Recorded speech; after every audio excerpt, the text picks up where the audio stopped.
नमस्कार विद्यार्थी मित्रांनो, good morning all of you. विद्यार्थी मित्रांनो, आजच्या लेक्चर्समध्ये आपण kinetic theory of gases and radiation, it's and third number topic from our syllabus. 12वी बोर्डच्या एक्झामच्या दृष्टिकोनातून kinetic theory of gases and radiations या टॉपिक मधील इम्पॉर्टंट क्वेश्चन्स किंवा न्यूमरिकल्स बोर्डला कोणते येतील, आपल्याला नेमकं काय करायला पाहिजे, या सर्व गोष्टींवरती आज आपण काय करणार आहे, डिस्कशन करणार आहे. तर पहिल्यांदा सर्वांना रिक्वेस्ट आहे, जे जे पॉइंट्स तुम्हाला इम्पॉर्टंट वाटतील ते तुम्ही नोट डाऊन करून घ्यायचं आहे आणि ज्या ज्या गोष्टी तुम्हाला सांगितल्या जातील त्या प्रॉपर लक्षात ठेवायच्या आहेत आणि त्या फॉलो करायच्या आहेत. तर चला तर पाहूया विद्यार्थी मित्रांनो, कायनेटिक थेअरी ऑफ गॅसेस बोर्डच्या एक्झाम दृष्टिकोनातून आपल्याला नेमकं या टॉपिक मधून काय करायचं आणि या टॉपिक मध्ये नेमकं काय दिलेलं आहे. तर विद्यार्थी मित्रांनो, kinetic theory of gases it's and third number topic आहे.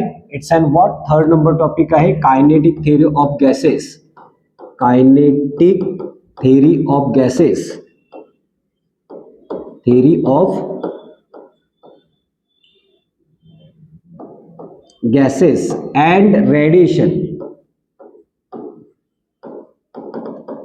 विद्यार्थी मित्रांनो, याला आपण इन शॉर्ट केटीजी असं देखील म्हणतो, केटीजी अँड रेडिएशन. इम्पॉर्टंट या टॉपिकचं देखील वेटेज सगळ्यात जास्त आहे, ते म्हणजे 5/7 मार्क्स. 5/7 मार्क्स. विद्यार्थी मित्रांनो, आणखी एक पॉइंट लक्षात ठेवा की हा टॉपिक आपल्याला जेवढे टॉपिक आहेत फिजिक्समध्ये 16 टॉपिक्स आहेत, त्या 16 टॉपिक आउट ऑफ हा टॉपिक सगळ्यात सोपा आहे, कारण याच्यात कन्सेप्ट देखील कमी आहेत आणि कमी कन्सेप्टमध्ये जास्त मार्क्स मिळवून देणारा हा टॉपिक आहे. तर या टॉपिकमध्ये नेमके 2 पार्ट पडतात. एक आहे कायनेटिक थेअरी ऑफ गॅसेस आणि दुसरा रेडिएशन पार्ट आहे. तर पहिल्यांदा आपण रेडिएशन या पार्टवरती आपण पहिल्यांदा विद्यार्थी मित्रांनो डिस्कस करणार आहे. सो फर्स्ट पार्ट आहे अबाउट रेडिएशन.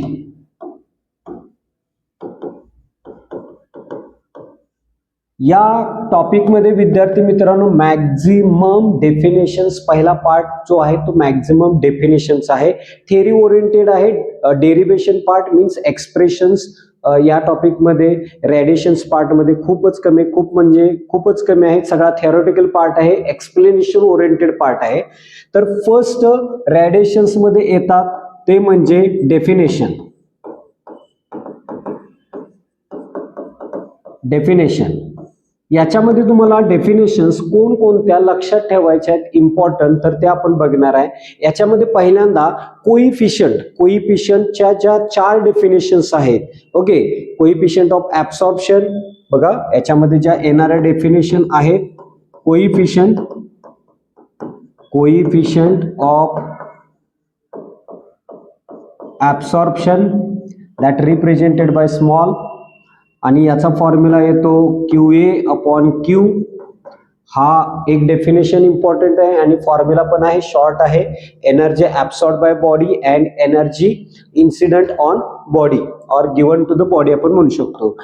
द सेकंड आहे कोइफिशियंट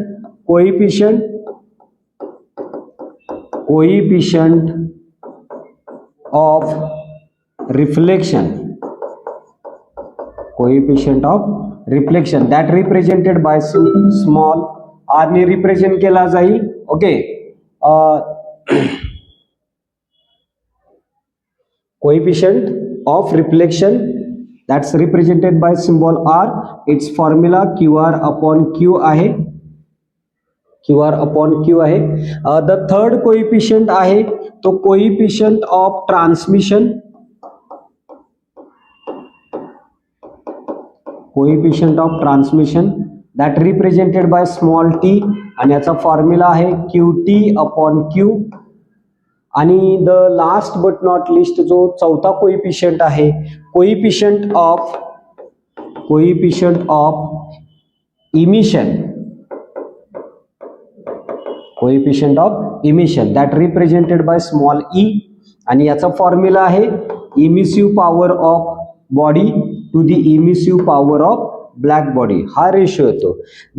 या डेफिनेशनला आपण IMP करू शकता तुम्ही. ही डेफिनेशन बऱ्याच वेळा विचारली जाते किंवा इम्पॉर्टंट डेफिनेशन आहे, विचारली तर ही डेफिनेशन एक विचारली जाऊ शकते. So keep it mind emission. पण या डेफिनेशनला दुसरं नाव असतं इमिसिव्हिटी. VT. So you can keep it mind इमिसिव्हिटी अशी देखील तुम्हाला डेफिनेशन्स विचारली जाऊ शकते.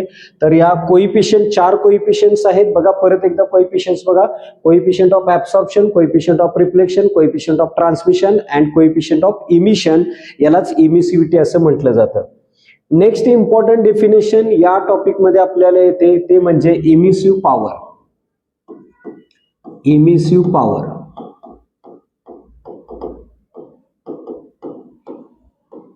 that is represented by capital E. capital E ने रिप्रेझेंट केली जाते. The energy emitted by body per unit time per unit area. So formula पण मी मेन्शन करतोय लागलीच, आणि याच्यावरती तुम्हाला न्यूमरिकल्स पण विचारलं जातं. So emissive power E is equal to Q upon AT. Q stands for energy emitted by body, A stands for surface area of the body, and T represents time of body. म्हणजे emission आहे, emission time जो आहे तो इमिशनचा time आहे. E the emissive power आहे. The next definitions तुम्ही इथं लक्षात ठेवू शकता इम्पॉर्टंट डेफिनेशन्स मध्ये, ती म्हणजे athermanous substance and diathermanous substance. Athermanous substance and diathermanous substances. Just diathermanous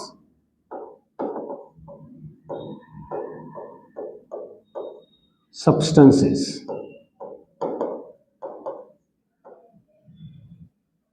Okay, athermanous substances and diathermanous substances, these are the two definitions आहेत. ओके, तर या डेफिनेशन्स तुम्हाला डायथरमॅनस सबस्टन्स असेल किंवा ऍथरमॅनस सबस्टन्स असेल, डायथरमॅनस सबस्टन्सेस, ऍथरमॅनस, या पॉइंटशी रिलेटेड काय लक्षात ठेवायचं आहे बघा. डेफिनेशन विथ त्यांचे एक्झाम्पल्स. बऱ्याच वेळा MCQ साठी वगैरे यांचे एक्झाम्पल्स विचारले जातात किंवा 2 मार्क्ससाठी देखील क्वेश्चन विचारला जातो. Definition with examples. Okay, so this is also important part. म्हणजे या दोन्ही डेफिनेशन्स आपण इम्पॉर्टंट मध्ये घेऊया. या दोन्ही डेफिनेशन्स आपल्याला इम्पॉर्टंट आहेत. तर या टॉपिक मधल्या या काही डेफिनेशन्स आहेत. पहिला इम्पॉर्टंट डेफिनेशन येतात. नेक्स्ट पार्ट मध्ये येतो म्हणजे या टॉपिक मध्ये काही लॉज आहेत. Laws of radiation. And laws of radiations शक्यतो करून आपल्याला माहित आहे 2 मार्क्ससाठीच विचारले जातात. It ask for 2 marks. 2 मार्क्ससाठी आपल्याला विचारले जातात लॉज ऑफ रेडिएशन्स, ज्याच्यामध्ये फर्स्ट इम्पॉर्टंट लॉ आहे Wien's displacement law. Wien's displacement law. And by this law आपल्याला जो फॉर्म्युला मिळतो तो आहे lambda max is equal to B upon T. This is relation between what? Wavelength and temperature, absolute temperature of the body. B stands for what? Wiens constant. तर या न्यूमरिकलशी related या फॉर्म्युलाशी related देखील आपल्याला न्यूमरिकल्स विचारलं जातं. सिंपल आहे, wavelength विचारलं जातं, टेम्परेचर दिलं जातं किंवा रेशो फाइंड आउट करण्यासाठी आपल्याला विचारलं जातं. सो लॉ आणि हा फॉर्म्युला देखील आपल्याला खूप इम्पॉर्टंट आहे, Wien's displacement law. Okay, the next जो आहे याच्यामध्ये येणारा जो दुसरा लॉ आहे तो म्हणजे Stefan's Boltzmann law.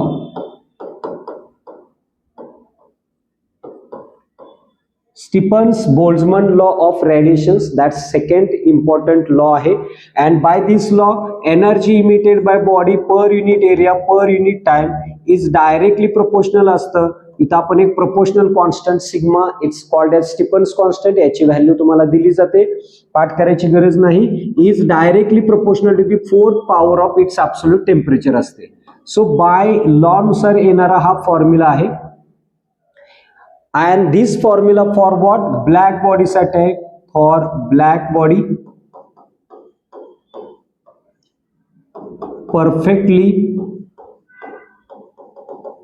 perfectly black body. So keep it mind, one more definitions मगाशी आपल्याला सांगायचे राहिलेलं आहे. one more definition, perfectly black body किंवा what is black body असं विचारलं जाईल. perfectly black body, तर ती एक डेफिनेशन्स लक्षात ठेवा. perfectly black bodyचं एक्झाम्पल आहे lamp black paper which absorbs 98% of heat energy incident on it. So perfectly black बॉडीसाठी आहे. But we want to express this formula for ordinary body, म्हणजे एक्सेप्ट ब्लॅक बॉडी सोडून आपल्याला दुसऱ्या बॉडीसाठी हा फॉर्म्युला मेन्शन करायचा असेल तर कसा लिहू शकतो आपण? Q upon AT is equal to E sigma T raised to 4. This formula for ordinary body हे फॉर्म्युले खूप इम्पॉर्टंट आहेत, न्यूमरिकलच्या दृष्टिकोनात इम्पॉर्टंट आहेत, म्हणून मी तुम्हाला इथे रिप्रेझेंट करतोय. Maybe Q upon AT is nothing but what you can take what rate of emission, आपण असं देखील म्हणू शकतो त्याला. द थर्ड वन फॉर्म्युला आहे, हा सेकंड झाला. आणि याच स्टीफन्स बोल्टझमन लॉ नुसार येणारा थर्ड जो फॉर्म्युला आहे तो असा लिहू शकतो आपण Q upon AT or is equal to we can say that R आपण रिप्रेझेंट करू शकतो sigma in bracket T raise to 4 minus T naught raise to 4. तर हा फॉर्म्युला आपण कधी वापरू शकतो? फॉर किंवा we can say that if temperature of the surrounding is given, जर आपल्याला टेम्परेचर ऑफ द सराउंडिंग जर दिलं असेल तर आपण हा फॉर्म्युला वापरू शकतो. If temperature of surrounding is given, temperature of surrounding जर दिलं असेल तर इथं पहा, इथं T stands for temperature of the body आहे and T naught represents the temperature of the surrounding आहे. तर हे इम्पॉर्टंट फॉर्म्युला आहेत. तर हा लॉ पण इम्पॉर्टंट आहे आणि या लॉशी रिलेटेड जे फॉर्म्युला आहेत ते पण इम्पॉर्टंट आहेत, बिकॉज ऑफ याच्यावरती न्यूमरिकल्स बऱ्याच वेळा एक्झामला विचारलेला आहेत. त्यामुळे हा इम्पॉर्टंट पॉइंट आहे, हा करा. आणि जो नेक्स्ट आहे तो आहे तिसरा लॉ, रेडिएशन्स मध्ये येणारा तिसरा लॉ आहे Kirchhoff's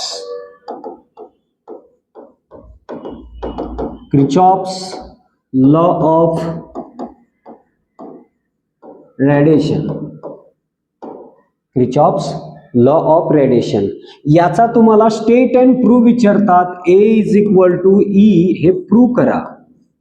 coefficient of absorption is equal to coefficient of emission for the बॉडीसाठी, ब्लॅक बॉडीसाठी हे काय असतं? इक्वल असतं. हे आपल्याला काय करायला सांगितलं जातं? प्रूव्ह करायला सांगितलं जातं बाय क्रिचॉफ्स लॉ नुसार आहे. ओके, बाय क्रिचॉफ्स लॉ नुसार. हा एक आहे, 3 लॉज आहेत.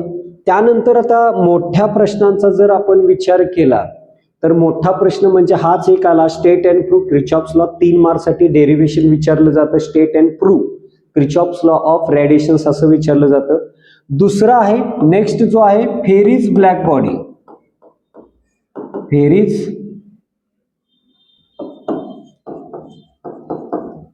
Ferris black body. Ferry's it is an artificial black body. याचं आपल्याला construction and working of Ferry's black body विचारलं जातं. So keep it mind. It is diagram oriented problem आहे, म्हणजे क्वेश्चन आहे. एक्सप्लेन करायचं आहे तुम्हाला, डायग्राम विथ नीट डायग्रामच्या आधारे एक्सप्लेनेशन द्यायचं आहे. अँड द नेक्स्ट वन एक क्वेश्चन आहे या टॉपिक मधून, तो म्हणजे wavelength spectrum distribution of black body. Okay, wavelength spectrum distribution. Wavelength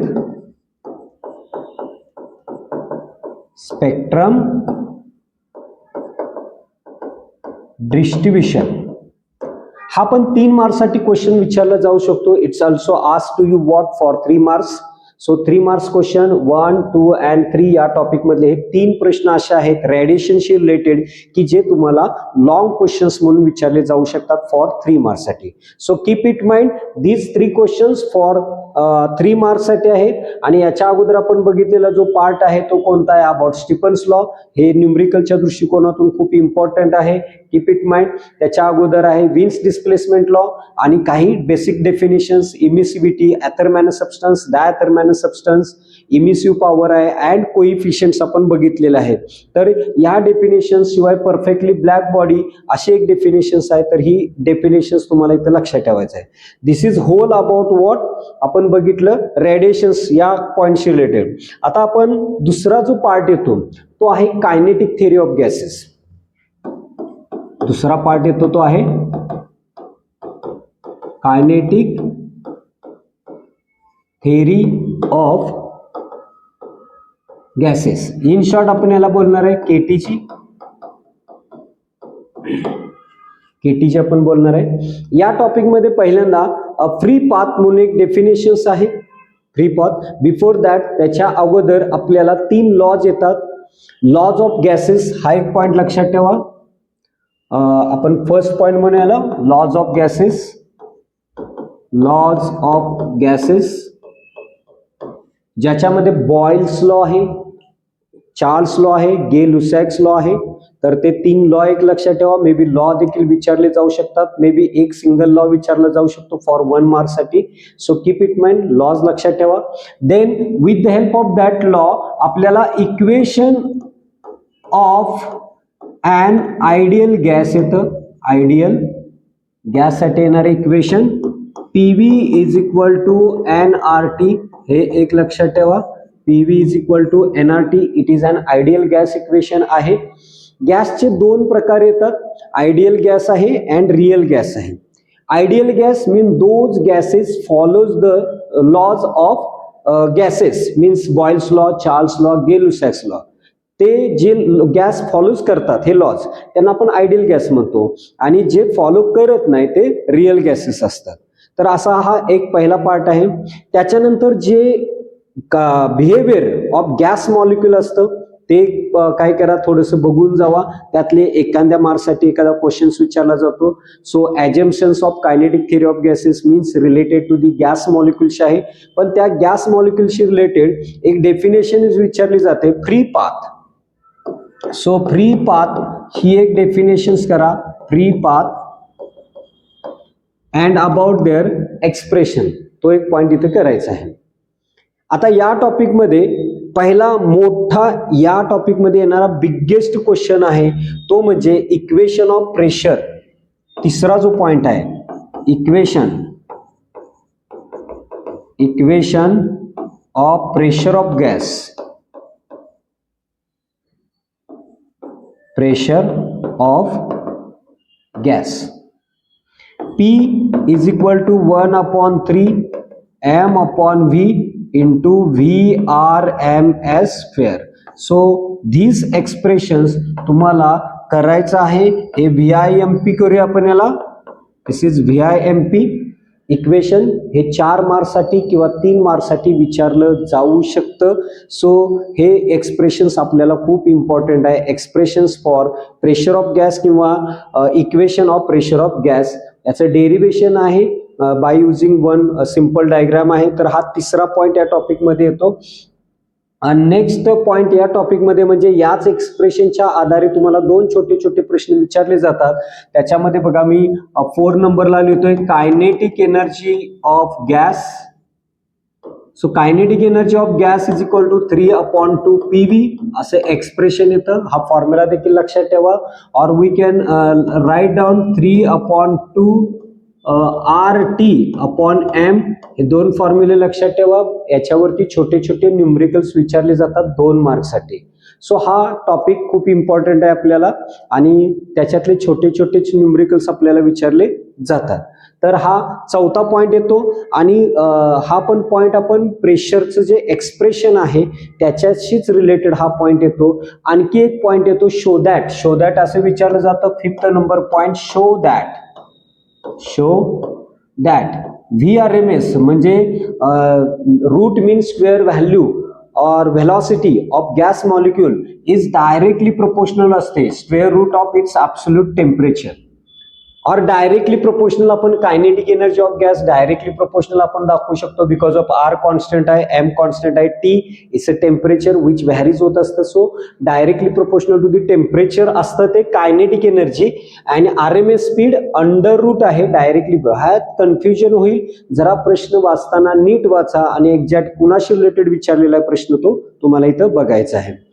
याच्यानंतर आपल्याला 6 नंबर पॉइंट आहे तो म्हणजे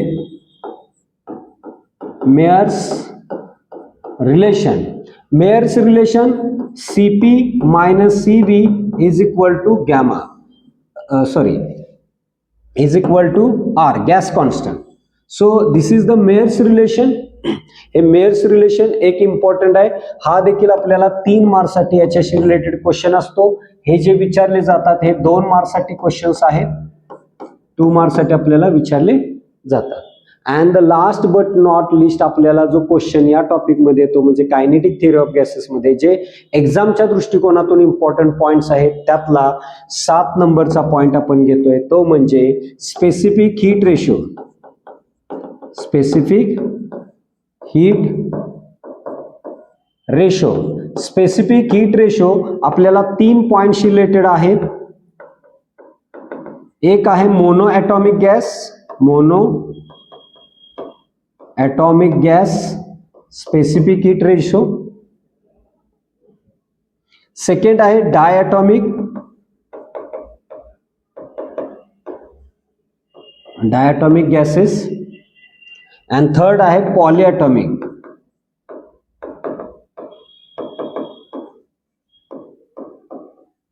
पॉलीॲटॉमिक गॅसेस.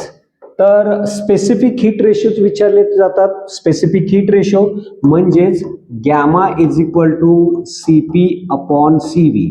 सो विद्यार्थी मित्रांनो यांच्या ज्या काही व्हॅल्यूज येतात फॉर मोनो ॲटॉमिक, डायॲटॉमिक, पॉलीॲटॉमिक त्यासाठी लक्षात ठेवा. 1 मार्कसाठी विचारले जाऊ शकतात. डायरेक्ट स्पेसिफिक हीट रेशोची व्हॅल्यू विचारली जाते MCQ मध्ये किंवा असं विचारलं जातं about specific heat at constant pressure, specific heat at constant volume असं देखील आपल्याला विचारलं जाऊ शकतं. सो हा देखील पॉइंट आपल्याला इम्पॉर्टंट आहे. तर असे हे 2 टॉपिकचं कॉम्बिनेशन असणारा आपल्याला kinetic theory of gases and radiation आहे. तर विद्यार्थी मित्रांनो आपण इयर 2024 अँड 25 यांचा जर विचार केला तर 2024 मध्ये आपल्याला विचारलेलं आहे Mayer's relation. It is in 2024 मध्ये आपल्याला हे विचारलेलं आहे मेयर्स रिलेशन. 3 मार्क्ससाठी आपल्याला विचारलेलं. शिवाय मोनो ॲटॉमिक गॅसचं जे स्पेसिफिक हीट रेशो आहे हा देखील क्वेश्चन आपल्याला विचारलेला आहे. मोनो ॲटॉमिक गॅसचं स्पेसिफिक हीट रेशो. शिवाय हा एक विचारलेला आहे kinetic energy of gas directly proportional to the काय असते टेम्परेचर असते. हा देखील एक क्वेश्चन आपल्याला विचारलेला आहे. आपण इयर 2024-25 यांचा विचार करतोय. त्याचबरोबर बघा या ठिकाणी जो रेडिएशन्स याच्यामध्ये नाही रेडिएशन्स मध्ये जो पार्ट येतो विच रेडिएशन्स मध्ये येणारा फेरिस ब्लॅक बॉडी हे एक विचारलेलं आहे आणि क्रिचॉफ्स लॉ ऑफ रेडिएशन्स हे एक विचारलेलं आहे. या टॉपिक मध्ये मॅक्झिमम 5 मार्क्ससाठी थिअरी 2 मार्क्ससाठी न्यूमरिकल्स येतं. त्यामुळे 2 क्वेश्चन्स एक छोटा एक मोठा जस्ट लाईक हा 3 मार्क्ससाठी आला असेल तर हा 2 मार्क्ससाठी येतो आणि 1-2 मार्क्स न्यूमरिकल्स येतं. तर असे काय केलेले आहेत क्वेश्चन्स डिस्ट्रीब्यूट केलेले आहेत. और मे बी काय केलेलं आहे 1 मार्क्स MCQ. त्यानंतर आपल्याला 4 मार्क्ससाठी पण एखादा क्वेश्चन असतो आणि 2 मार्क्ससाठी असतो. म्हणजे सेक्शन A, सेक्शन B आणि सेक्शन D मध्ये क्वेश्चन असेल. किंवा असं देखील असतं की सेक्शन A मध्ये 2 क्वेश्चन येतात, सेक्शन B मध्ये 1 येतो आणि सेक्शन C मध्ये 1 क्वेश्चन येतो. असं पण येऊ शकतं. म्हणजे मार्क डिस्ट्रीब्युशन करण्याच्या वेगवेगळ्या मेथड्स आहेत. त्यापैकी कुठल्या ना कुठल्या क्रायटेरियानुसार तुम्हाला या टॉपिकचे 7 मार्क्स वरतीच क्वेश्चन्स येणार आहेत. आणि हा खूप सोपा आहे. मी तुम्हाला टॉपिक कुठले प्रश्न विचारलेले सांगितलं. आता लक्ष ठेवा की बऱ्याचशा डेफिनेशनवर क्वेश्चन विचारलेला नाही. थिअरी ओरिएंटेड क्वेश्चन्स विचारलेले आहेत सलग 2 वर्ष. कदाचित या वर्षी 2 मार्क्ससाठी 2 डेफिनेशन्स विचारल्या जाऊ शकतात. त्यामुळे तुम्ही डेफिनेशन 1 वर करा. हा वेव्हलेंथ स्पेक्ट्रम डिस्ट्रीब्युशन 22 मध्ये हा क्वेश्चन विचारलेला त्यानंतर विचारलेला नाही. त्यामुळे वेव्हलेंथ स्पेक्ट्रम डिस्ट्रीब्युशन करू शकता. कोणताही लॉ अजून विचारलेला नाही म्हणजे फक्त लॉ क्रिचॉफ्स लॉची त्याची स्टेट अँड प्रूव्ह विचारलेला आहे. पण फक्त लॉचा जर आपण विचार केला तर Boyle's law, Gay Lussac's law, Charles law हे जे लॉ आहे ते करा. विन्स डिस्प्लेसमेंट लॉ आणि महत्वाचा मगाशी सांगितलेला आपण रेडिएशन मधला स्टीफन्स-बोल्ट्झमन लॉ. तर हे लॉ विचारलेलं नाहीत तर त्याचं एक तुम्ही प्रिपरेशन करू शकता. डेफिनेशन्स बघा विद्यार्थी मित्रांनो. इथं डेफिनेशन्स हा लॉ सांगितलेला आहे. याच्यावरती न्यूमरिकल्स करा. या डेफिनेशन्स IMP करून दिलेल्या आहेत. विन्स डिस्प्लेसमेंट लॉ दिलेला आहे. आणि जर आपण कायनेटिक थिअरी ऑफ गॅसेसचा जर विचार केला तर इथले लॉ दिलेले नाहीत आणि हे इक्वेशन 4 मार्क्ससाठी येऊ शकतं असं मला अंदाज आहे. सो याचं पण प्रॅक्टिस करा. Expression for pressure of gas हे 4 मार्क्ससाठी एक्सप्रेशन येऊ शकतं. आय थिंक हे 23 मध्ये काहीतरी 23 का 22 मध्ये विचारलेलं, त्यामुळे 2 वर्ष सलग विचारलेलं नाही, त्यामुळे हे येऊ शकतं. आणि जर आपण याचा विचार केला स्पेसिफिक हीट रेशो, तर मोनो ॲटॉमिकचा विचारलेला आहे, म्हणजे डाय आणि पॉली ॲटॉमिकचा विचारलेला नाही, तर तुम्ही हे करू शकता. शिवाय हा शोधॅटचा क्वेश्चन विचारलेला नाही, मेयर्स रिलेशन विचारलेला आहे, किंवा कायनेटिक एनर्जी ऑफ गॅस याच्याशी रिलेटेड न्यूमरिकल येऊ शकतं, किंवा VRMS is directly proportional to the under root याच्याशी न्यूमरिकल्स येऊ शकतं. तर जे जे छोटे छोटे न्यूमरिकल्स आहेत त्यांचं प्रॅक्टिस करा. छोटे छोटे न्यूमरिकल्स याच पॉईंटशी रिलेटेड येतात, आणि तिकडे emissive power, wins displacement law आणि स्टीफन्स लॉ, म्हणजे तसं बघायला गेलं तर एक 5-6 आपण बघूया जरा इम्पॉर्टंट फॉर्म्युले सगळे जर आपण काढले तर बघा, केटीजी मध्ये कोणते फॉर्म्युले तुम्हाला करायचे आहेत ते रेडिएशन्स आणि केटीजी मध्ये सांगतो. पहा, केटीजी मध्ये इम्पॉर्टंट फॉर्म्युले, पहिला फर्स्ट आपण घेऊ शकतो तो म्हणजे ideal gas equation. Ideal gas equation PV is equal to nRT. Second, pressure of gas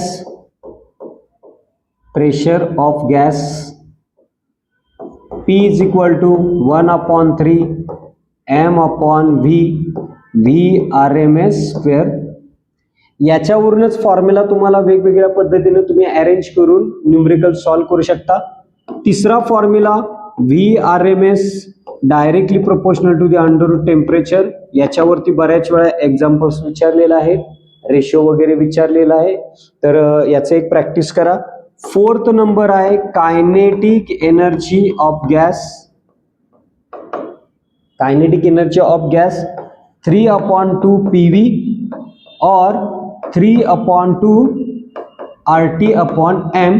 याच्यावरती पण 2 मार्क्सचे न्यूमरिकल्स विचारलेले आहे, त्यामुळं या प्रेशर याच्यावरती न्यूमरिकल्स विचारलेले आहेत. आणि 5वा फॉर्म्युला आपण बाय मेयर्स रिलेशन बघू शकतो, CP - CV is equal to R. Okay, in joule और इन कॅलरीज मध्ये विचारलं जातं, डिवायडेड बाय जूलची व्हॅल्यू आपण घेऊ शकतो आणि ते सोडवू शकतो.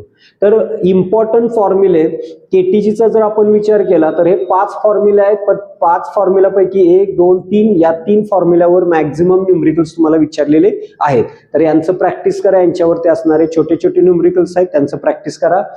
याच्यावरती पण टेक्स्टबुक मध्ये सॉल्व्ह करून दिलेलं न्यूमरिकल्स तुम्ही बघून जाऊ शकता. सोपे आहेत, फक्त 5च फॉर्म्युला आहेत. आणि जर आपण रेडिएशनचा विचार केला तर पहा, radiation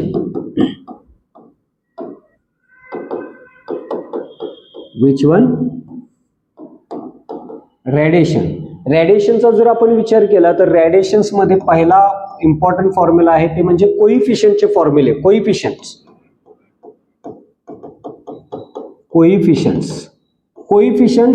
A is equal to QA/Q, second QR/Q, and third T is equal to QT/Q, and their relation formula is what? A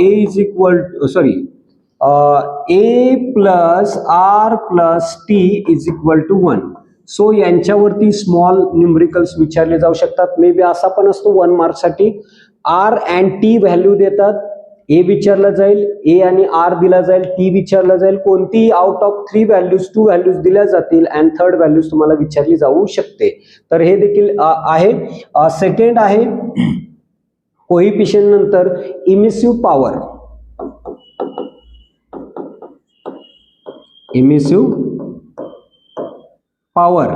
E is equal to Q/AT.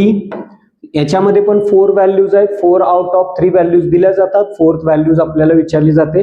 फक्त प्रॉब्लेम शांतपणे वाचायचा, व्हॅल्यू अंडरस्टँड होतात. Emissive power energy emitted by body असते, radiated by body, surface area आणि time आहे. So आपल्याला value वाचून समजतात. हा आहे. इथं कोइफिशियंट मध्ये इमिसिव्हिटी हा एक फॉर्म्युला लक्षात ठेवा, E is equal to E/EB. पण याच्यावरती न्यूमरिकल्स आलेलं नाही, विचारलेलं नाही. शक्यतो करून या फॉर्म्युल्यावर किंवा यांच्याशी रिलेटेड आलेला आहे, याच्याशी रिलेटेड आलेला आहे.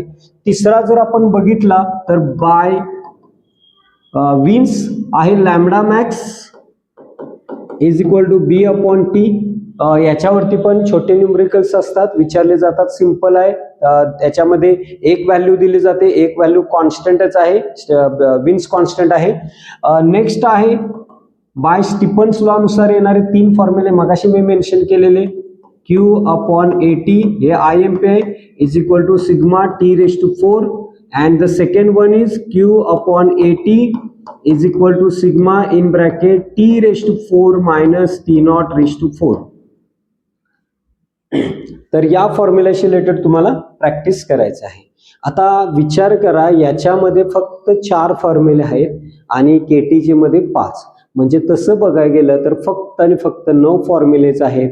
आणि अकॉर्डिंग टू माय एक्सपिरियन्स या टॉपिकमध्ये तुम्हाला 2 मार्क्ससाठीच न्यूमरिकल्स बऱ्याच वेळा विचारलेलं आहे आणि ते पण छोट्या छोट्या पॉईंट्सवरती आहे. फॉर्म्युले सोपे आहेत, स्ट्रेट फॉरवर्ड असतात. सो प्रॅक्टिस करा, चांगल्या प्रकारे प्रॅक्टिस करा. बऱ्यापैकी मी तुम्हाला या टॉपिकचं पूर्ण एक्सप्लेनेशन दिलेलं आहे विदिन द हाफ आवर्समध्ये.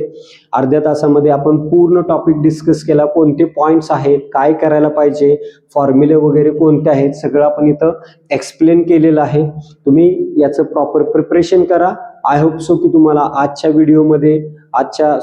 लेक्चरमध्ये माहिती दिलेली तुम्हाला आवडली असेल आणि या टॉपिकचे आपल्याला 7 मार्क्स एनी हाऊ कंडिशन्स आपल्याला मिळवायचे आहेत.